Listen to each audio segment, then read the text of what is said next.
What do science fiction, superheroes, galactic megacorporations, and addiction withdrawals all have in common? Stay tuned and find out. Welcome to the world of Stellarlands, an 8-part epic saga. The first issue of Stellarlands features a hero with a knack for battling bad guys and addiction.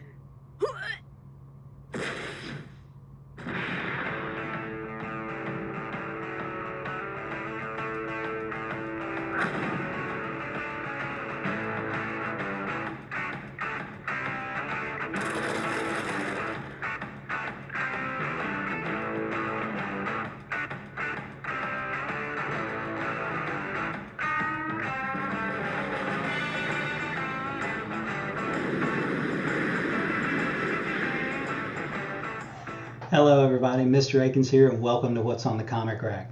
In this video I'm going to be reviewing the comic book Stellarlands. Now what you just watched was actually a trailer for that very same comic book. Now Stellarlands is definitely a superhero science fiction comic book. It's brought to you from Comic Studio, an Australian publisher.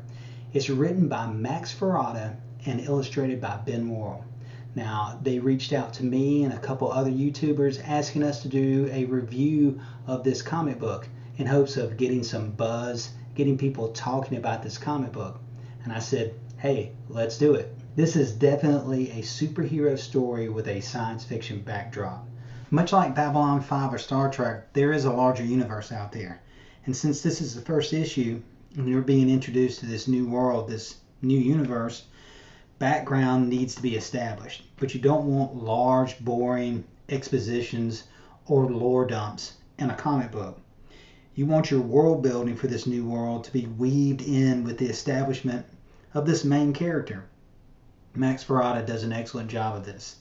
In the background, we have warring, spacefaring races, some of which are at war, but now are allies, and through the story, we discover information that may actually threaten this alliance.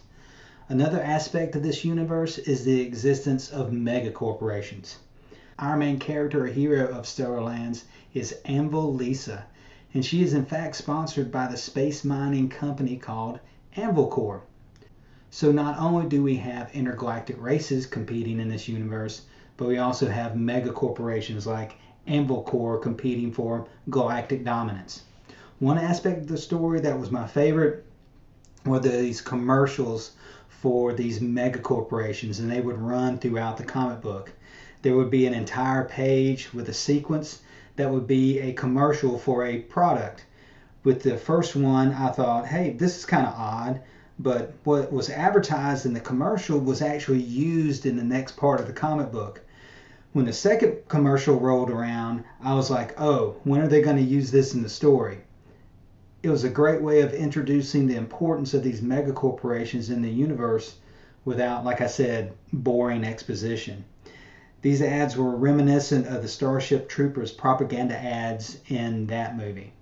The story begins with Anvil Lisa being recruited for a secret special op mission on a moon that will take her around 200 days to fly there. She decides to use her own powers to get there instead of using a spaceship. One of Anvil Lisa's powers seems to be, therefore, interstellar flight. And once she crashes on the moon, we begin to learn a little bit more about her. We learn more about her abilities and, in fact, that she is having addiction withdrawals.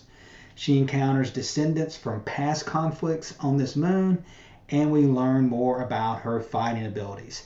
There seem to be these descendants on the moon, and one of the warring factions or one of the warring races that they are currently at war with is also on the moon. Enough spoilers, let's talk about the art from this comic. I've been showing a lot of the art from the comic, and this art was done by Ben Worrell, and the art is absolutely amazing. Now, the comic book had great sequences, especially the battle sequences. That was some of my favorite parts of the book.